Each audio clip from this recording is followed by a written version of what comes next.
오늘도 부활의 영광, 소망 능력이 여러분에게 충만하기를 축복합니다. 여러분들이 교회 근처에 있는 천변을 좀 거닐어 보셨다면 세상이 이렇게 바뀔 수 있나 이런 생각을 하셨을 것입니다.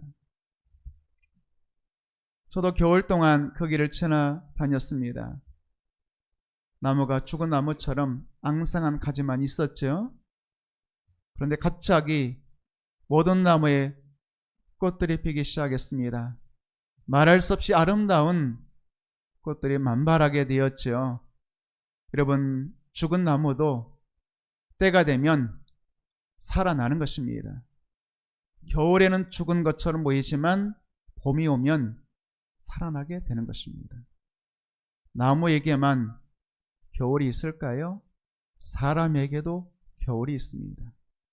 인생 마지막 잎사귀 떨어지면 우리도 죽음에 이르게 되는 것입니다. 히브리서 9장 말씀 보게 되면 사람이 한번 죽는 것은 정해진 것이요, 이렇게 말씀하고 있습니다. 그런데 사람이 죽음으로 끝일까요? 그 다음 말씀 보게 되면 그 후에는 심판이 있으리니, 이렇게 말씀하고 있습니다. 사람은 인생 겨울이 오면 죽게 되는 것이죠.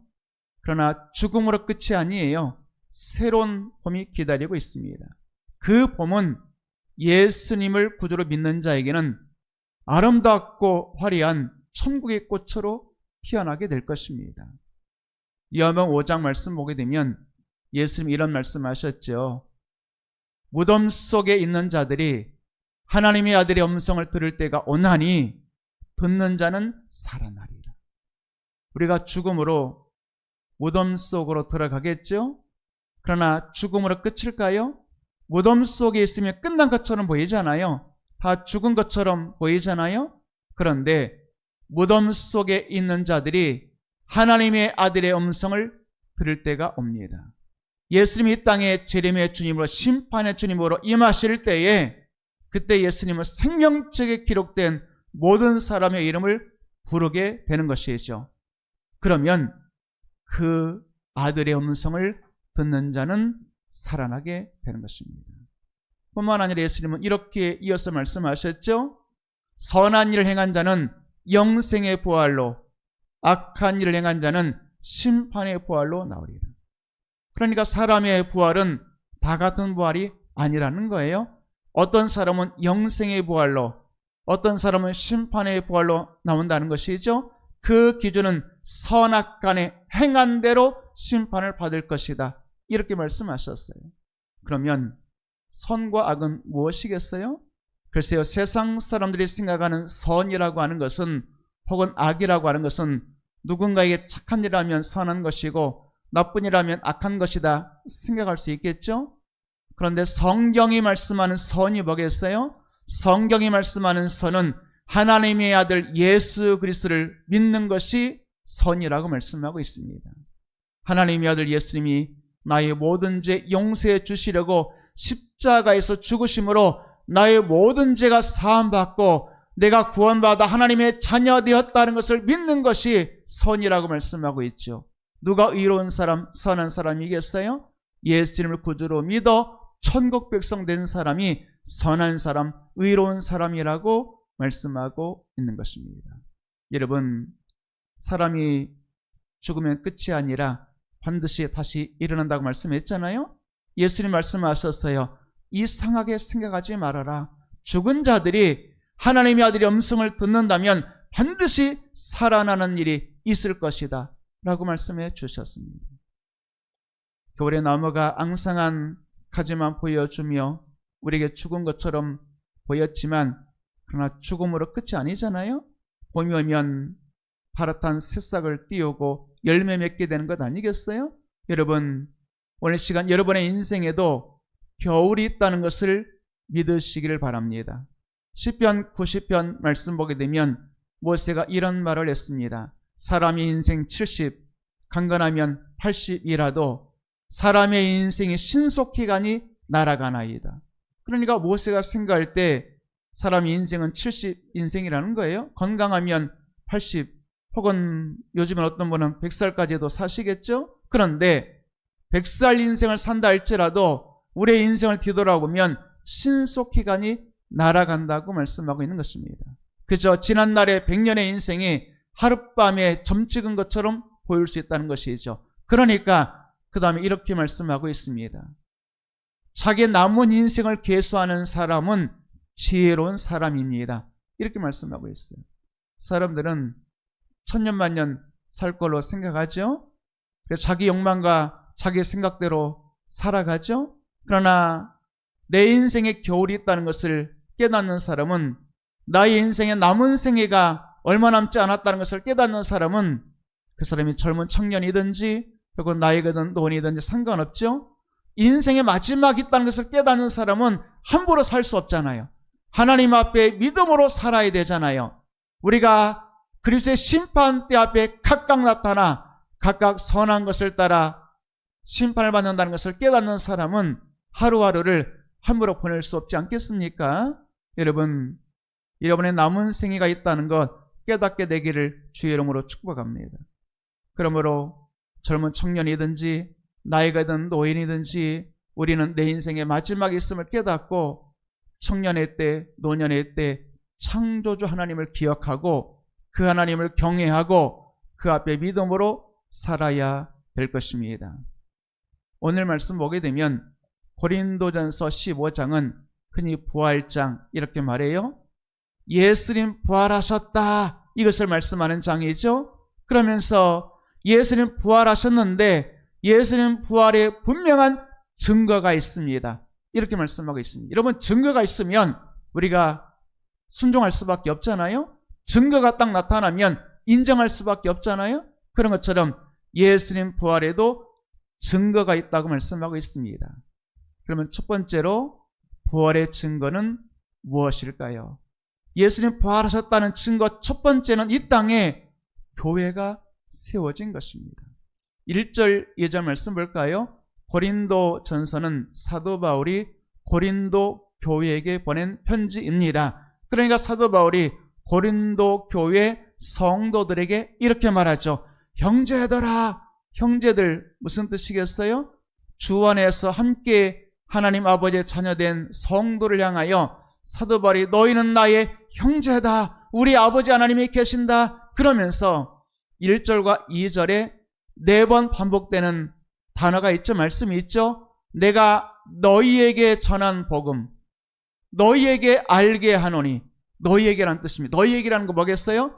고린도교의 성도들을 향하여, 교회를 향하여 너희에게 전한 복음을 너희에게 알게 하노니 너희가 받은 것이요 복음 그 가운데 너희가 선 것이라. 너희에게 너희가 2절 말씀 또 보도록 할까요? 2절 네 번째, 너희가 만일 내가 전한 그 말을 굳게 지키고 헛되이 믿지 아니하였으면 그로 말미암아 구원을 받으리라. 형제들아, 너희에게 너희가 무슨 말이겠어요? 교회를 말씀하고 있는 것입니다. 그러니까 지금 2절 말씀을 가만히 보게 되면 내가 전한 그 복음의 말씀을 굳게 지키고 그 말은 뭐겠어요? 지금 고린도 교회가 바울이 전한 복음을 굳게 지키지 못하고 있다는 것이죠. 헛되이 믿지 아니하였으면, 고린도 교회 성도들 가운데 복음을 들었으나 믿었으나 헛되이, 다시 말하면 흔들리고 있는, 믿음이 기초부터 흔들리고 있는 고린도 교회 성도들의 모습을 보게 되는 것입니다. 그러니까 복음을 굳게 지키고 헛되이 믿지 아니하였다면 복음으로 말미암아 당신들은 구원을 받게 될 것입니다. 이렇게 말씀하고 있어요. 그러니까 지금 사도 바울이 고린도 교회에게 고린도전서를, 이 편지를 보낼 때는 예수님이 십자가에서 죽으시고 부활하신 지 약 20년 정도 되었을 때의 이야기입니다. 그러니까 여러분, 우리가 생각할 때 아니 세상에 예수님의 부활을 목격한 사람들이, 여러분 상상해 볼까? 예수님이 영광 중에 부활하신 것을 목격했다면 그 신앙 영원해야 되잖아요. 그런데 사람의 경험은, 사람의 체험은 오래가지 못해요. 우리가 생각할 때 어떤 사람은 그렇게 말하는 사람이 있어요. 내가 체험하면 내가 좀 확실하게 믿을 텐데, 목사님 제가 좀 영적인 것을 좀 체험하고 싶습니다. 기도 좀 해주세요. 제가 체험이 없어서 내 신앙 흔들리는가요? 여러분, 체험이 없어서 흔들리는 게 아니고 지금 2절 말씀 뭐라고 말해? 고린도 교회 성도들에게 하나님의 복음의 말씀을 굳게 지키지 못했기 때문에, 말씀을 헛되이 믿었기 때문에 너희가 흔들리고 있다고 말씀하고 있는 것이죠. 그러면서 말씀을 굳게 지키고 말씀을 헛되이 믿지 아니하면 말씀으로 말미암아 구원을 받을 것이다 라고 말씀하면서, 잘 생각해봐라. 왜 흔들리느냐? 박해가 있다고 흔들리느냐? 세상에 유혹이 있다고 흔들리느냐? 너 지금 왜, 너희가 지금 고린도 교회를 세우게 된 것, 교회 안에 성도가 되어 예배드리고 있는 것, 너희가 왜 교회가 세워졌겠느냐? 왜 예배자 되었겠느냐?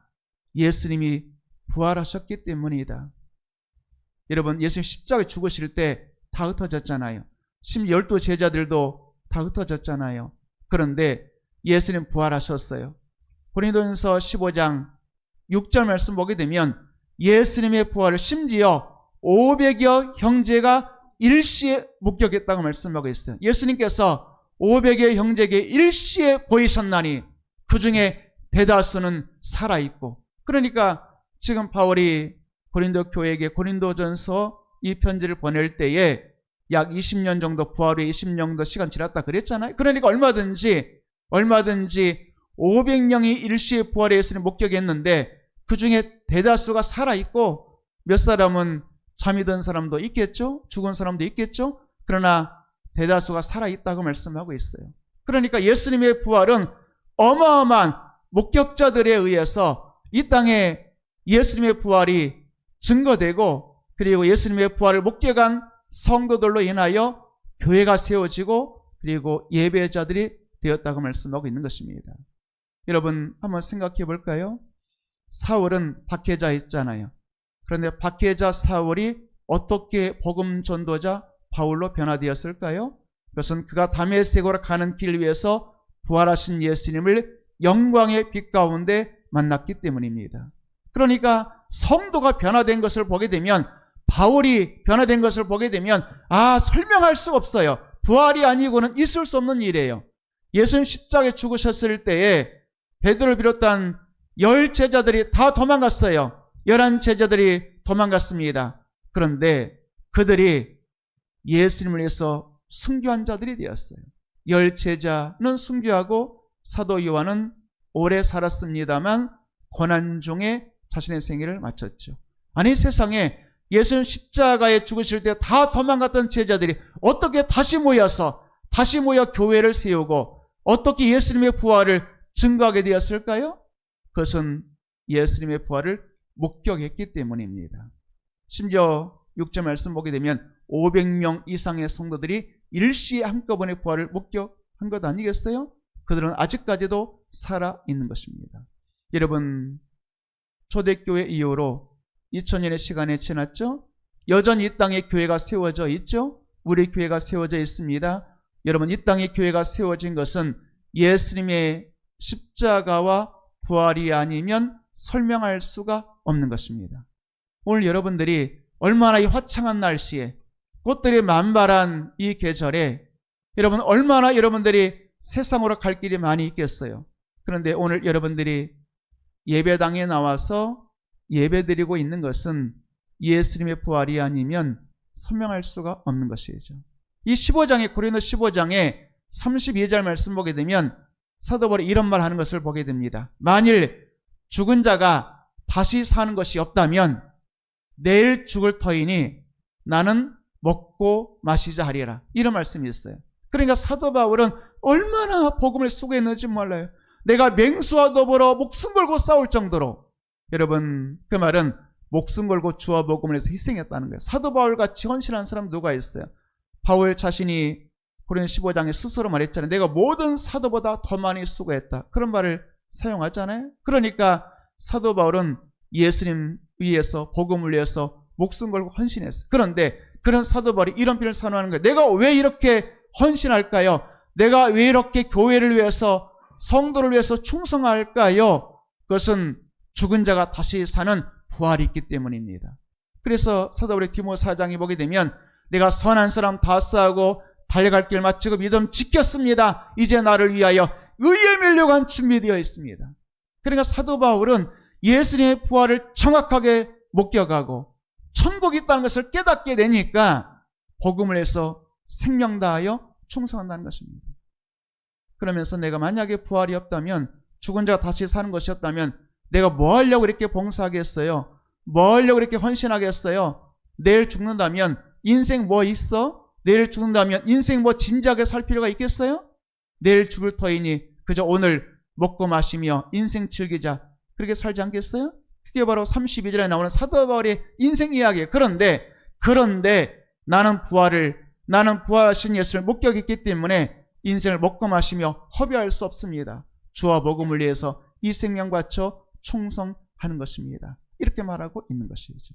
그러면서 이 고린도 15장 마지막 절이 58절인데 부활이 있습니다 라고 말하면서 마지막 결론적으로 성도들에게 이렇게 말한 것이죠. 그러므로 내 사랑하는 형제들아, 견실하며 흔들리지 말며 항상 주의 더욱 힘쓰는 자들이 되십시오. 이는 당신의 수고가 주 안에서 헛되지 않기 때문입니다. 이게 고린도 15장 부활장의 결론이 되는 것입니다. 여러분, 초대교회 뿐이겠어요? 고린도 교회 뿐이겠어요? 오늘 이 땅에 교회들이 세워졌고 여러분들이 오늘 시간 예배자로 서 있는 것은 예수님이 부활하셨기 때문인 것이죠. 여러분들이 주와 복음을 위해서 헌신하죠. 어떤 분들은 매주 주방에서 헌신하고, 어떤 분은 긴 시간 차량 운행으로 성도들을 섬기고, 또 안내하고, 또 재정부에서 주일학교에서 찬양대로, 또 온몸으로 보이지 않게 청소로. 여러분, 왜 그렇게 봉사하시나요? 왜 그렇게 헌신하나요? 여러분, 부활이 없다면, 천국이 없다면 그럴 이유가 있겠어요? 내일 죽을 터이니 먹고 마시자리라. 바울의 이야기가 여러분의 이야기 아니겠어요? 그럼 여러분들은 정확하게 목격했잖아요. 예수님 부활하신 것을 목격했고 예수님 부활의 말씀을 여러분들이 들었죠. 그래서 오늘 여러분들이 오늘 예배자로 서 있는 것 아니겠어요? 이 땅에 교회들이, 수많은 교회들이 세워지고 셀 수 없는 성도들이 구름같이 둘러서서 주님을 찬양하고 있는 것은 예수님이 부활하셨기 때문입니다. 두 번째가 되겠습니다. 부활의 증거는 무엇일까요? 이 땅에 교회가 세워진 것도 우연일 수 없는 것처럼 이 땅에 교회가 세워지게 된 것, 예수님이 십자가에 죽으시고 부활하시게 된 것은 우연히 예수님이 십자가에 죽으신 것이 아니고 갑자기 예수님이 내가 십자가 져야 되겠다고 결심한 것이 아니라 성경이 예언했다는 것입니다. 그러니까 여기서 말씀하는 성경은 구약 성경이 되겠죠. 구약 성경이 예수님의 십자가 부활에 대해서 예언했다는 것입니다. 그 예언이 예수님의 십자가 죽으심과 부활로 성취 완성되었다고 말씀하고 있는 것이죠. 3절 4절 말씀 볼까요? 3절 말씀 보니까 성경대로 그리스도께서 우리 죄를 위하여 죽으시고, 그러니까 예수님이 십자가에 죽으신 것은 우연이 된 것이 아니라 구약 성경이 예언했다는 것입니다. 여러분, 성경의 첫 번째 복음이 우리가 흔히 원시복음이라 이런 표현도 사용합니다만 첫 번째 복음이 창세기 3장에 나와요. 창세기 3장의 내용이 뭐겠어요? 하나님께서 사탄을 향하여 뱀을 향하여 선포하셨죠. 여자의 후손이 내 머리를 상하게 할 것이다. 여자의 후손. 여자의 후손이란 말이 뭐겠어요? 그것은 남자의 피가 섞이지 않은 여자의 몸. 우리는 알고 있죠? 예수님이 성령에 의해서 마리아의 몸으로 이 땅에 오셨다는 거 여러분 아시잖아요? 남자의 피가 섞이지 않은 여자의 후손이 창세기 3장 원시복음에, 그 이후로 이스라엘 백성은 출애굽할 때 어린 양의 피로 구원받았잖아요. 그 어린 양의 피가 어린 양이 바로 예수님과 십자가의 피를 상징하는 것이죠. 그러니까 세례 요한이 예수님 보자마자 보라, 세상 죄를 지고 가는 하나님의 어린 양이로다. 그런 것 아니겠어요? 예수님의 십자가가 예언되어 있죠.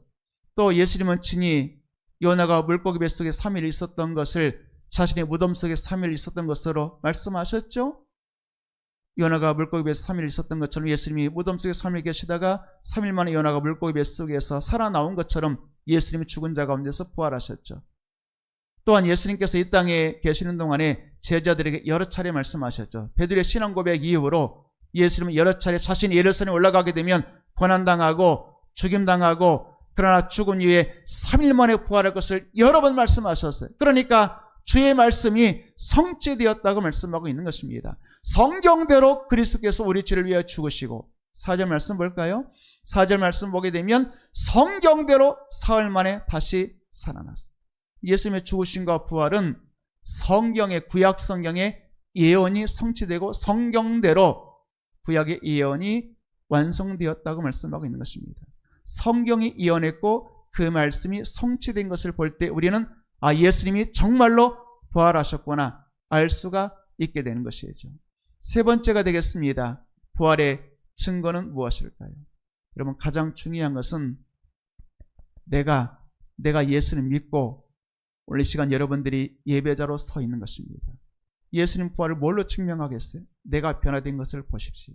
여러분 주변에 사람들에게 말할 수 있겠죠. 예수님 어떤 분입니까? 예수님은 죽은 자 가운데서 부활하셨습니다. 어떻게 확인할 수가 있죠? 물론 여러분 이 땅의 교회를 보세요. 그러면 사람들이 이해를 못할 수도 있고, 성경에 예언된 대로 죽으시고 부활하셨습니다. 그 말도 세상 사람들은 이해하지 못하겠지만, 그러나 나를 보세요. 내가 예수 믿기 전에는 죄악 가운데 살았으나 예수 믿고 내가 이렇게 변화되었습니다. 예수 믿기 전에는 나를 위해 살았으나 예수님 부활하신 예수님 만난 후에는 내가 주의 영광 위에 살고 있습니다. 나는 예배자입니다. 여러분 누가 중요하겠어요? 내가 예수님 지금 믿고 있는 것, 이것이야말로 예수님 부활의 분명한 증거 아니겠습니까? 11절 말씀 볼까요? 사도 바울이 고린도 교회에게 말하죠. 이같이 내가 너에게 전파하지 아니하였느냐? 내가 예수님의 십자가 부활을 전파했고 너희가 전파된 말씀을 듣고 이같이 믿었느니라. 너희가 믿었지 않았느냐? 그 말을 보겠어요. 여러분 조금 전에 2절 말씀 보게 되면 고린도 교회가 예수님 부활하신 지 20년 시간 지난 후에 흔들렸다 그랬잖아요. 박해 때문에 신앙 포기한 사람도 있고 혹은 세상의 유혹 속에서 신앙 흔들린 사람도 있었습니다. 그런데 바울이 다시 말하잖아요. 고린도 교회 성도들이여 다시 복음 앞에 서십시오. 당신이 들은, 당신이 믿었던 그 말씀을 굳게 지키고 헛되이 믿지 아니하고 흔들리지 아니하면 이로 말미암아 당신들은 구원을 받을 것입니다. 여러분 오늘 시간 초대교회도 흔들렸던 것처럼 이 땅의 교회들도 흔들리고 있습니다. 코로나 이후로 얼마나 많은 교회가 사라졌을까요? 또 옆에 앞뒤에 앉아서 예배드렸던 얼마나 많은 성도들이 또한 보이지 않고 있을까요? 흔들리고 있죠. 여러분 그런데 오늘 시간 사도 바울이 다시 말씀하죠. 너희가 이미 복음 들었지 아니하느냐? 이미 너희가 그 말씀 믿고 구원받지 아니하느냐? 2절 말씀 다시 한번 잘 생각해 보세요. 너희가 헛되이 믿지 아니하고 너희가 흔들리지 아니하면 이 복음으로 말미암아 구원을 받을 것이다. 이렇게 말씀하고 있습니다.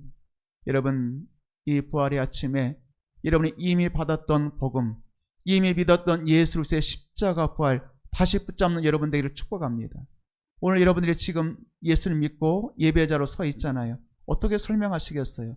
여러분들이 남들보다 종교심이 더 많아서 하나님 믿고 있는 거예요? 어떤 시험이 와도 수많은 시험이 와서 쓰러지고 넘어지는 사람 많이 있었지만 여러분들이 다른 사람보다 종교심이 열심히 더 충만해서 오늘 이 자리에 앉아 있는 것이겠어요? 그렇지 않잖아요. 여러분 하나님께서 여러분들을 창세전에 선택하시고 지금까지 지켜주셨잖아요.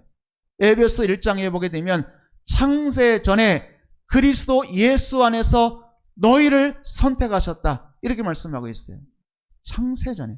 창세전이라는 말이 뭐겠어요? 아니 세상에 내가 엄마 뱃속에서 나오기도 전에, 아니 엄마 뱃속의 문제가 아니라 해와 달과 별들과 이 우주 만물이 창조되기도 전에 하나님께서는 창세전의 영원전에 여러분을 구원하기로 선택하시고 작정하셨다는 거예요.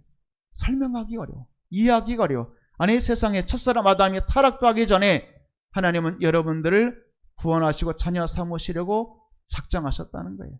그래서 오늘 여러분들이 이 자리에 있잖아요. 수많은 시험이 있지만 택함받은 여러분들 예수님 말씀하셨잖아요. 너희를 내 손에서 빼앗을 자 없느니라. 여러분들 지금까지 지켜주셨잖아요. 여러분들이 수많은 위기 있었죠. 우리 교회도 수많은 위기 있지 않았겠어요? 지난 40몇 년의 세월 동안 우리 교회도 수많이 흔들린 그런 위기도 있었고, 또 여러분도 신앙생활 20년 혹은 40년, 60년, 80년 한 성도도 있겠습니다만 수많은 위기들이 있었으나, 그러나 그 위기 속에서 여러분들이 넘어지지 아니하고 오늘 이 시간, 오늘 예배자로 서 있다면 이것이야말로 부활의 확실한 증거 아니겠습니까? 여러분, 내가 지금 여기 있잖아요. 내가 지금 하나님 앞에 있잖아요. 내가 지금 예배자로 서 있잖아요. 여러분이 바로 부활의 확실한 증거인 것 믿으시기를 축복합니다. 그렇다면 이제 지금까지 내가 부활의 증인되었다면 남은 것은 이제 남은 생에도 여러분들이 흔들리지 아니하고 복음을, 하나님 말씀을 굳게 지키고 헛되이 믿지 아니하고 처음 믿음 그 믿음, 처음 받은 그 복음 앞에 다시 서서 여러분들이 처음에 울면서 고백했던 십자가 무한한 영광일세 노래했던 그 십자가의 예수님 붙들고 예수님 부활을 통해서 내게 영광과 소망과 승리를 주신 부활의 예수님을 다시 한번 붙들고 여러분 올해도 승리하는 여러분 되기를 주의 이름으로 축복합니다. 지금까지도 승리하셨잖아요. 복음으로 수많은 시험 이기셨잖아요. 언제까지 그래야 되겠어요? 주 예수님 다시 오시는 그날까지 주님이 오셔서 이 세상 우주적인 종말이 이루어지든지 주님 오시기 전에 여러분들이 주님께로 간다면 개인의 종말이 일어나겠죠? 여러분들이 죽어서 주님 앞에 서든지 주님이 재림의 주님 이 땅에 오셔서 여러분들이 주님 앞에 서든지 그날까지 여러분의 믿음을 굳게 지키고 헛되이 믿지 않는 여러분 되기를 주의 이름으로 축복합니다. 오늘 부활의 증거, 내가 예수님 믿는 것, 지금도 믿고 있는 것, 지금까지 수많은 시험을 이기고 온 것, 이게 부활의 증거 아니겠어요? 부활의 예수님의 승리 역사 아니겠어요? 이 역사가 헛되이 끝나지 아니하고 흔들리지 아니하고 끝까지 굳게 붙들고 부활의 주 예수님과 함께 늘 승리하는 여러분 되기를 주님의 이름으로 축복합니다.